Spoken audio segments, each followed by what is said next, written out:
Bonjour à tous et bienvenue sur la chaîne YouTube Journal du Real.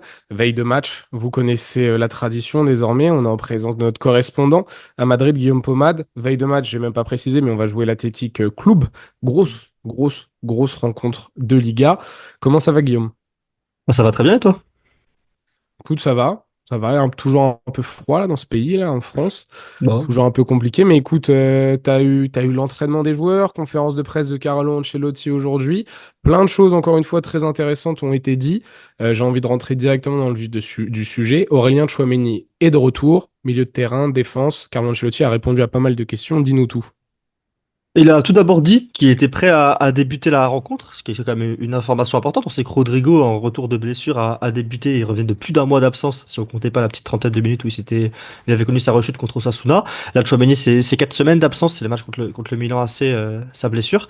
Donc voilà, déjà disponible pour être titulaire, c'est une bonne nouvelle. Et ensuite, il dit que c'est important, ça apporte un plus à l'effectif, son retour, qu'il a montré son utilité au niveau défensif, que ce soit en tant que central ou en tant que milieu de terrain. C'est un joueur important pour nous aussi car il nous donne de la taille sur les coups de pied arrêtés, un aspect important du jeu dans lequel nous avons souffert.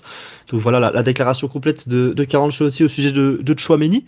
Et donc un retour qui devrait se faire au milieu de terrain si on écoute les médias espagnols et également si on écoute la déclaration de Carlo Ancelotti au sujet de Raúl Asensio. Il a dit qu'il avait été surpris par sa maturité, son calme pour gérer les situations de jeu, qu'il a déjà passé son baptême du feu à Anfield et qu'il peut maintenant être considéré comme un joueur de l'équipe première avec tout le crédit qu'il mérite.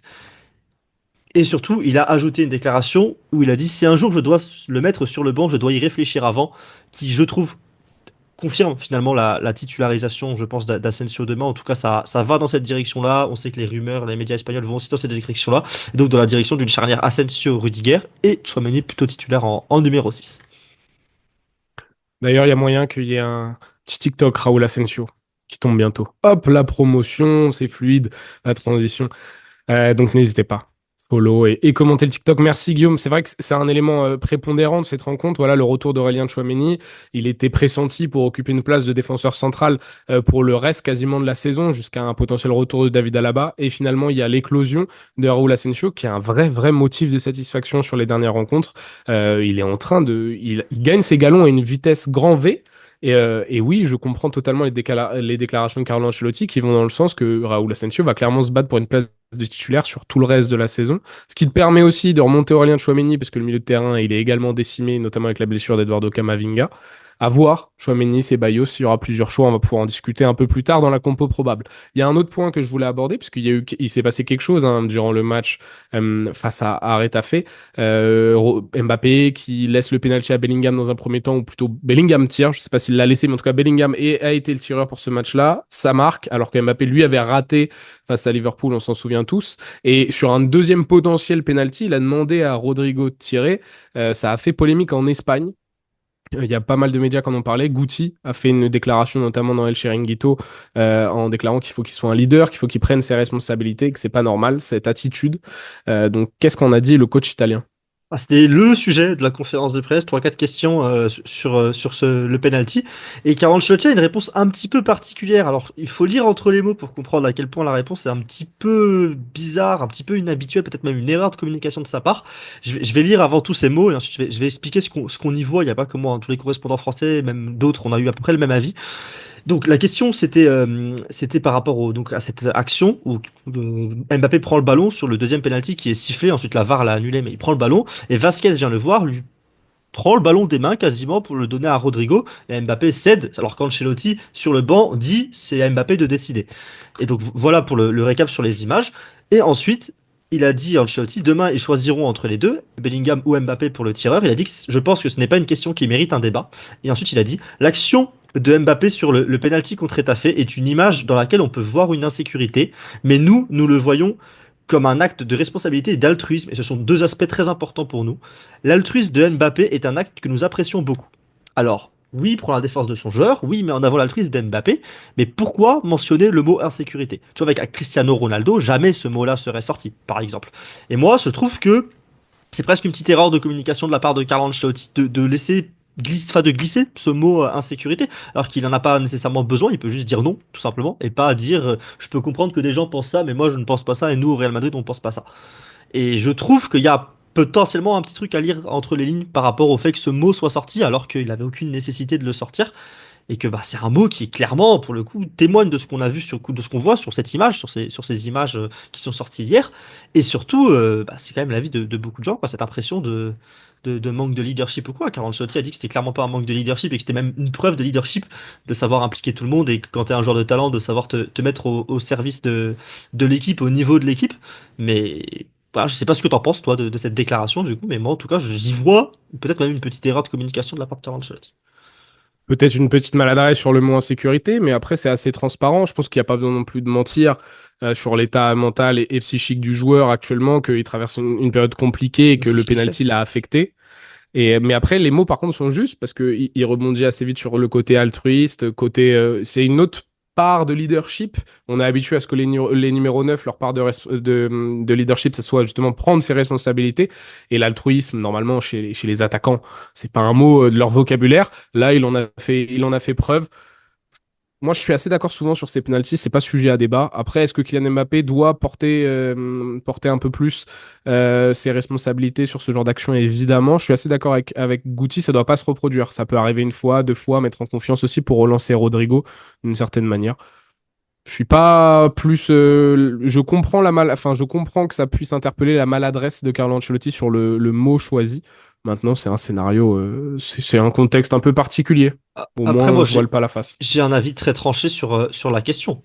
Pour moi, Mbappé doit tirer les deux pénaltys et doit prendre le ballon et ne jamais le donner sur le match contre Retafe. Le premier, il le laisse à Bellingham. Le choix est à faire entre les deux tireurs. Pour moi, Mbappé en a raté un au match d'avant. C'est à Mbappé de tout de suite reprendre confiance et repartir de l'avant. Cristiano Ronaldo, il a toujours dit, si je rate trois pénaltys d'affilée, le quatrième, c'est quand même moi qui le prends, tu vois. C'est ça la mentalité pour moi. Et alors, en plus, dans le cas où t'en laisses un à Bellingham, allez, pourquoi pas? Il le laisse à Bellingham. Bellingham le marque, il est en confiance, il est sur trois matchs en marquant au Real Madrid et il continue sur la même voie en Liga. Pourquoi pas? Le deuxième penalty. Bellingham est sorti du terrain. Tu es le seul tireur désigné par Carlo Ancelotti.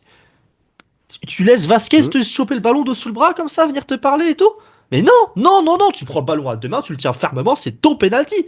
C'est fou de lâcher le ballon à Vasquez et de se faire marcher dessus par Vasquez et Rodrigo. Alors moi, je peux te renverser la Autant je comprends situation. le collectif, mais autant non, tu es un numéro 9. On a vu Cristiano Ronaldo au Real Madrid, on a vu tous les numéros 9, les Lewandowski, tout ça. Tu es numéro 9. Dans ce contexte-là, tu as raté une grosse occasion juste avant. En plus, tu peux te remettre en confiance. Tu gardes le ballon entre tes deux mains bien fermement. T'en as déjà laissé un dans ce match-là, t'en laisses pas deux. J'ai jamais vu un numéro 9 laisser deux pénaltys dans le même match à des coéquipiers. Non, mais Jamais. Un, oui, deux, là, jamais. je te rejoins pas. Là, je te rejoins pas parce que si on prend le problème à l'envers et que c'est Kylian Mbappé qui refuse de laisser la balle à Lucas Vasquez, je pense que ça fait encore plus polémique et que ça pose encore plus problème que ça soit dans la presse ou dans le vestiaire. Donc en fait, je comprends la mentalité que tu veux avoir sur le numéro 9. Déjà, faut arrêter ces comparaisons. Il y a chaque joueur, il y a un contexte. Cristiano Ronaldo, il laissait aucun penalty parce que quoi qu'il arrive, il avait un signe, il y avait aussi une confiance. Il était sur une saison. CR7, il a jamais connu des débuts comme connaît actuellement Kylian Mbappé. Lewandowski, c'est pareil. Là, Kylian Mbappé traverse une phase compliquée. Je cherche pas non plus à le défendre. Moi, je suis assez d'accord sur le fait qu'il doit prendre ses responsabilités. Par contre, à partir du moment où t'as Lucas Vasquez, qui est le capitaine de ton équipe, qui vient de dire, écoute, là, on va le laisser à Rodrigo ou j'en sais rien, on ne Mais sait c'est même pas pas ce les qui se oignons de passe. Vasquez. Moi, c'est Moi, ça le problème dans cette histoire. Vasquez, il a mais pas, et non, Rodrigo non, n'ont pas non, leur non, mais mot c'est à une dire. vie de Il y a une vestière. Non, non, hiérarchie. non, non, non, Il y a non, une non, non, hiérarchie. Guillaume, Il c'est y une a une vie de hiérarchie, vestiaire. tu C'est la une vie de respectes. vestiaire. Imagine, Et il laisse pas Ancelotti le le ballon. dit. Il y a une hiérarchie, tu Non, la non, non, respectes. laisse-moi parler. Imagine, il laisse pas le ballon. Il laisse pas le ballon, il l'enlève, il dit non à Lucas Vasquez ou autre, ça fait deux fois plus polémique en Espagne. Deux fois plus parce qu'on dit, bah attends, là, c'est une responsabilité collective. Je pense que il faut aussi voir dans son ensemble la vie de groupe et pas simplement le cas Mbappé. Il faut voir un ensemble de. Je vous rejoins sur le fait qu'il pour moi il doit en prendre un des deux, évidemment. Maintenant, à partir du moment où tu as le capitaine qui prend une de ses responsabilités, qui demande à ce que ça soit Rodrigo qui tire ou autre, ça aussi ça doit rentrer dans votre réflexion. Ça doit pas simplement Bah, être Mbappé, il prend pas ses responsabilités. Non, il y a un élément extérieur, leader de l'équipe, qui vient lui parler, qui vient lui dire, ça m'énerverait plus que Kylian Mbappé ne soit même pas dans la discussion, refuse catégoriquement de laisser le penalty ou autre, ça m'aurait encore plus frustré, encore plus énervé, plutôt que cette réaction où, ok, on peut y voir un signe, comme a dit Carlo Ancelotti, d'insécurité, mais on peut aussi également voir un signe de, bah, les gars, moi je sais qu'en ce moment je suis dans le dur, vous m'aidez à relever la pente, je vais pas vous casser les bonbons si vous me demandez de laisser un penalty. Moi c'est aussi, je vois plus ça dans une vie d'ensemble de vestiaire. Je pense on est trop focus Kylian Mbappé, faut un peu prendre du recul comprendre les enjeux actuels que traverse le Real Madrid, que traverse le groupe, que traverse individuellement Kylian Mbappé. Et avec tous ces éléments de réponse, on peut être un peu frustré qu'il n'ait pas pris un seul de ses pénaltys. De toute façon, il n'y a même pas eu le deuxième pénalty. Donc en réalité, le débat, il est un peu sans fond. Mais on peut être frustré qu'il l'ait laissé à Bellingham. Moi, je trouve pas ça non plus illogique. Il y a une alternance avec Vini et Mbappé. Il avait même dit à l'époque que Bellingham était aussi dans les tireurs désignés. Oui. Moi, Et alors, je vois pas un ils souci sont par pas rapport à sur le ça. terrain, ils sont pas sur le terrain, Vinicius et Bellingham au moment du deuxième Mais penalty. donc, Moi, mais c'est dans ce donc, sens-là. ça aurait dû être Mbappé. C'est le problème dans l'histoire. Pour moi, le problème, alors, Mbappé met pas un pied devant l'autre en ce moment, mais là, pour moi, le problème, c'est pas Mbappé. Pour moi, le problème, c'est Vasquez qui vient mettre son nez dans quelque chose où il a pas à mettre son nez. Non, mais c'est Si une vie de Mbappé groupe. Non, mais a envie de le laisser à c'est pas la Rodrigo parce première qu'il fois revient de qu'on voit un blessure pour le remettre en capitaine. confiance ou quoi, c'est à Mbappé. En fait, avant, il y a un pouvoir de décision qui est partagé entre Mbappé et Bellingham. Là, Mbappé a l'entièreté du pouvoir de décision sur ce ballon et ce penalty. Et Vasquez n'a Non. pas à venir dire au mec qui est désigné comme tireur unique, qui vient de rater deux grosses occasions et qui serait très content de le tirer, je pense, et que ça lui ferait beaucoup de bien de le tirer, n'a pas à venir lui choper le ballon comme ça, Mais sans lui dire quoi que ce soit. Rodrigo aussi. En fait, Rodrigo aussi, ça lui aurait fait du bien. Rodrigo qui tourne On peut autour du prendre un ballon, peu je peux l'autre. comprendre. Vasquez, pour moi, même s'il est le capitaine, il n'a rien à venir faire dans cette Bah, si action-là, tu vois. tu donnes la réponse Comprendre. dans ton analyse. Oui, mais Combien le de fois on problème, a c'est vu que des c'est Vasquez. capitaines Mais le problème, c'est arriver que à c'est ça? Vasquez le capitaine. Et ben moi, Vasquez, il a pas le poids. Et c'est pas il y a 5 ans un Sergio Ramos qui serait venu voir un Mbappé qui serait arrivé en 2018 ou en 2019. Là, Ah, bien mais sûr voilà, qu'il a le poids nécessaire. Moi, le problème, c'est qu'il n'y a pas de leadership au Real Madrid et que c'est Vasquez qui vient chipper le ballon à Mbappé. Et moi, ça me dérange. Voilà, ça me Oui, mais dérange. donc le problème, c'est Mbappé, Lucas Vasquez chez il a toi. le droit d'avoir le ballon sur son C'est pas la bras. réaction d'Mbappé, C'est un c'est tout. que t'aimes pas Lucas Vasquez. C'est C'est que pas t'as ça, un petit j'aime bien dégoût de Lucas Vasquez, Vasquez. quoi. C'est qu'il vient, arrête de me chercher. C'est que le seul problème que j'ai, c'est qu'il vient mettre son nez dans des affaires, c'est pas ses oignons. Et Ancelotti le rappelle depuis le banc, Bah, quand c'est t'es capitaine, Mbappé qui si. décide. C'est Mbappé qui décide. Non, c'est Mbappé et Ancelotti qui décident. C'est pas le capitaine dans ce moment-là du match. Et moi, ça me dérange de voir ça et ça crée une polémique. Et dans l'autre cas, ça aura évidemment créé une polémique parce que dans tous les cas, tout est sujet à polémique autour de Mbappé. Mais pour moi, toi, tu es Kylian Mbappé, et ben porte tes cojones. Voilà, c'est tout. Tu gardes ton ballon Mais sur ta pour moi, action-là. c'est un Parce moment que de vie. Vasquez et C'est un moment de Rodrigo vie de n'ont rien à vestiaire dire. sur le terrain, sur les caméras, mais c'est un moment de vie de Il n'a pas vestiaire. lieu Après, d'être, on selon peut moi. être d'accord, pas d'accord. Je trouve que je suis assez d'accord avec Ancelotti sur une phrase, c'est qu'il n'y a pas matière à débat pour moi sur ça. Maintenant, En soi, on s'en fout. En soi, on s'en fout. Je suis assez d'accord. Mais ça me dérange quand même parce que comme quand on voit les images, bah, on est un peu gêné de voir ces images-là en fait. C'est un peu bizarre. On a l'impression qu'ils se comprennent pas. Dans la venue de Vasquez pour chipper le ballon, Mbappé il comprend pas pourquoi on lui chippe le ballon. Ensuite, t'as Ancelotti du banc qui dit c'est Mbappé qui décide. Tu comprends pas oui, trop. oui, il y Alors, a un quiproquo, oui. c'est une vraie incompréhension, un vrai quiproquo. Et donc si ça peut Mhm. prêter à la discussion parce que quand on les voit à ce point-là, les quiproquos, bah on en discute. C'est le Real Madrid, c'est un club qui est scruté. Et il y a des caméras partout, on voit les images et puis voilà, on en discute. Dites-nous en commentaire, Et- ça m'intéresse votre avis. Est-ce que Mbappé doit être l'attaquant qui garde le ballon sous le bras? Il en a déjà laissé un Bellingham, il doit pas en laisser deux. Ou est-ce que vous préférez le côté altruiste, l'intention de laisser potentiellement Rodrigo qui n'a pas marqué du coup, qui n'a pas joué et pas marqué depuis un mois et demi? Dites-nous ce que vous en pensez, vous vous placez en commentaire. Ça m'intéresserait beaucoup de vous lire à ce sujet-là, puisque ici, pour le coup, parmi les journalistes, les correspondants et tout, on a plus ou moins tous le même avis. Et Mbappé doit tenir le ballon sous le bras et être le numéro 9. Il en a laissé un, il en laisse pas deux, quoi. Ça n'existe pas un numéro 9 qui en laisse deux. Si, ça existe. Évidemment que ça existe. J'aimerais bien avoir des exemples. Je pense que vous êtes un peu trop. Et c'est pas une question de laisser, en fait. Enfin, moi, ça me gêne. Je pense qu'il y a vraiment un parti pris de focus uniquement Kylian Mbappé, qui a aucun recul de prix sur la situation, le contexte ou autre. C'est pas étonnant. En réalité, je suis pas étonné que la majorité des personnes pensent ça. Je pense qu'une vie de vestiaire, c'est beaucoup plus complexe que ça en a l'air, que le rôle de numéro 9 aussi, et que actuellement, il y a un contexte à prendre en compte. Voilà, c'est tout. Donc après, si vous voulez vous arrêter au fait que c'est un numéro 9 et il doit donc Et qu'il y a tirer une tous les hiérarchie. Moi, pénaltys. c'est l'aspect hiérarchie également. Moi, je m'arrête surtout sur l'aspect hiérarchie. Là, Oui, mais il est le il y a seul un aspect tireur de désigné match. sur le Il y a un terrain. aspect Il est de le match. seul Il a tireur déjà marqué désigné. un but. Rodrigo revient de blessure. En fait, je trouve juste que comme très souvent dans le football, on occulte beaucoup trop de détails et on se focus sur le gros du sujet. Donc, je vais rejoindre encore une fois Carlo Ancelotti. Il n'y a pas de débat pour moi. On en fait un peu beaucoup trop. Écoute, on peut rapidement basculer plutôt donc sur la compo probable avant de discuter rapidement du terrain aussi face à l'Athletic Club. Bah, la défense, on la connaît, logiquement. Courtois dans les buts, Vasquez à droite, une charnière Asensio, Rudiger, s'il n'y a pas de surprise avec Chouameni en centrale, mais je n'y crois pas. Et Ferland Mendy plutôt à gauche, logiquement. Il a rappelé que Carlo Ancelotti il y a une question hein, sur Mendy, Fran. Est-ce que Fran a dépassé Mendy dans la hiérarchie? Carlo Ancelotti a dit que c'est des décisions techniques de titulariser l'un ou l'autre avec énormément de confiance qu'il a en Mendy, avec qui il a remporté 2 Ligues des Champions en tant que titulaire. Il a rajouté que Fran se déboule très bien, qu'il est correct en ce moment et qu'il a saisi les opportunités qu'il lui donne. Mais voilà, pour moi, c'est gros match égal Ferland Mendy au Real Madrid. Pour l'instant, la hiérarchie n'a pas bougé à ce sujet-là. Ensuite, au milieu de Bien terrain, dommage. retour de Tchouaméni en tant que titulaire, logiquement. Ancelotti dit qu'il est prêt à être titulaire. Il dirait pas ça si c'était pas pour l'aligner, je pense, en numéro 6 demain. Valverde, Bellingham seront sur la pelouse vu l'importance de la rencontre normalement. Bellingham, il n'y a plus de questions sur comment il allait aujourd'hui. Il était présent à l'entraînement. Donc, il n'y a pas de, voilà, il y a pas de problème physique particulier après sa sortie à la mi-temps sur commotion contre Retafe. Et ensuite, du coup, la dernière question, c'est quoi? C'est est-ce qu'on a Ceballos, Modric, Arda Güler en quatrième milieu de terrain? Est-ce qu'on a Brahim en attaque? Je pense que Mbappé et Rodrigo sont des locks et seront présents sur le front de l'attaque. Maintenant, c'est à voir en fonction du système qu'Ancelotti a envie d'aligner. Oui, en fonction du joueur qu'il a envie d'aligner entre Ceballos, Modric et Brahim.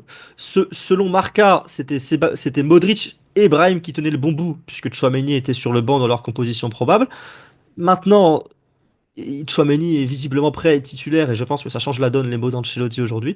Donc il faut voir ce que ça donne. Il y a une vraie hésitation du coup entre, on va dire, entre Modric, Ceballos et Brahim, je pense, en tant que titulaire, même si je pense que c'est surtout entre Modric et Brahim et du coup en fonction du système, bien sûr, avec un système peut-être un petit peu plus axial dans le cas où c'est Modric, et un système plus en 4-3-3 notamment en attaque, si c'est Brahim qui est titularisé.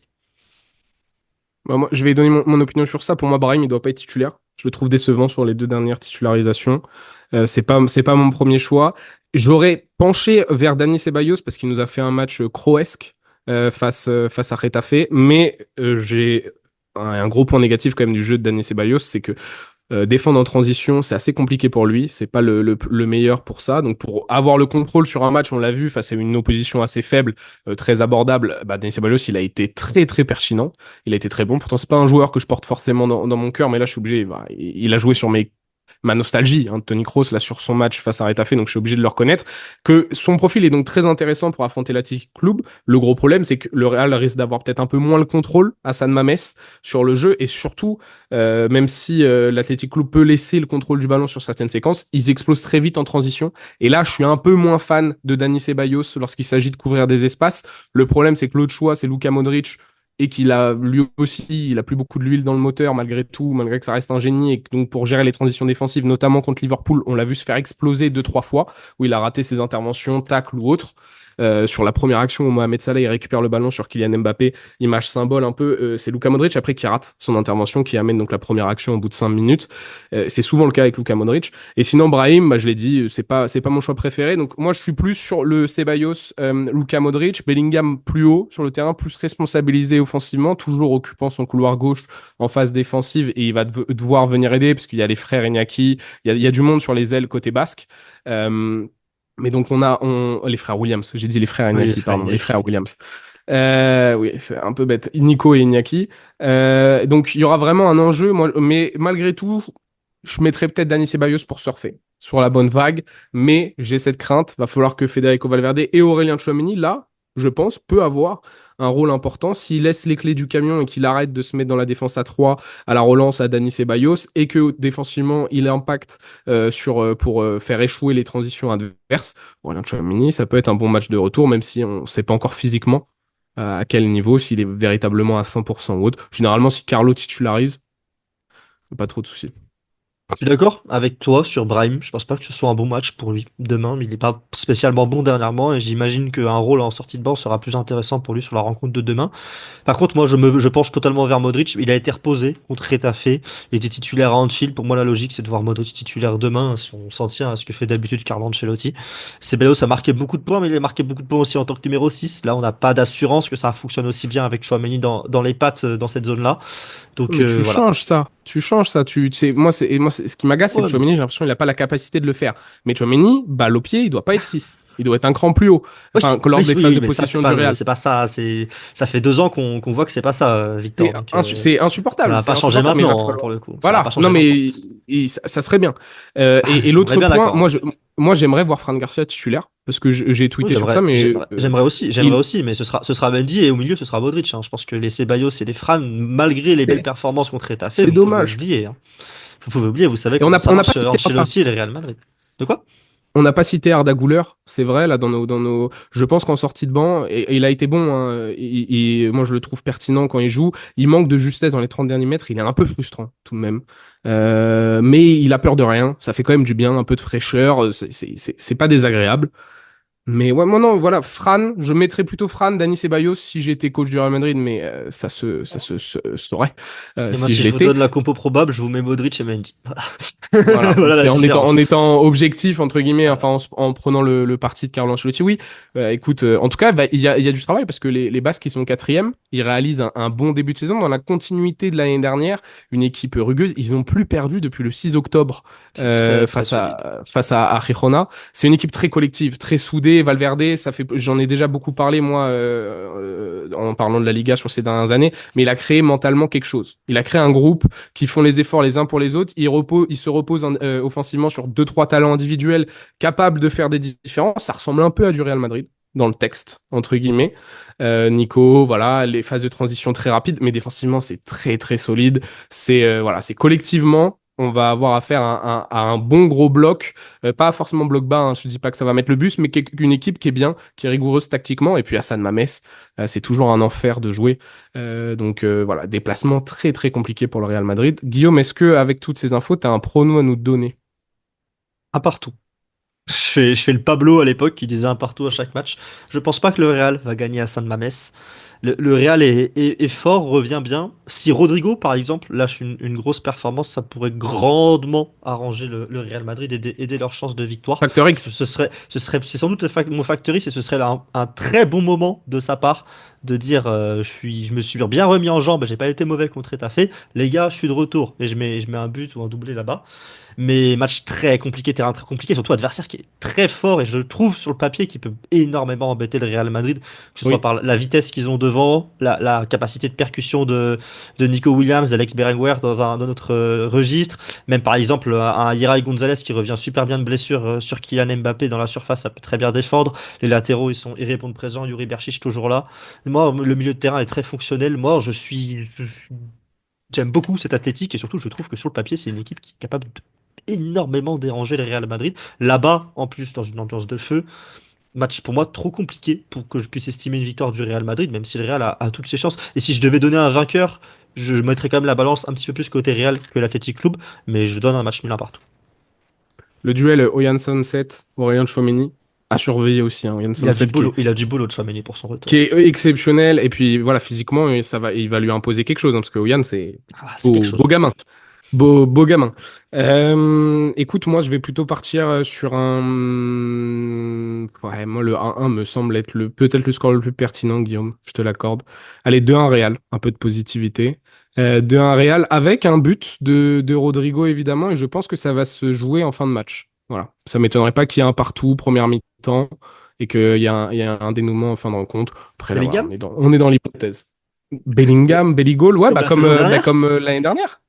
Comme l'année dernière, ça serait bien. Ça ferait du bien au Real Madrid. Écoute, voilà, je pense qu'on a fait le tour. Merci à tous. Dites-nous en commentaire donc, ce que vous avez pensé un peu du mini-débat, même si j'ai déjà une petite idée de où la plupart des gens vont se placer vis-à-vis de Kylian Mbappé. Mais c'est pas très grave.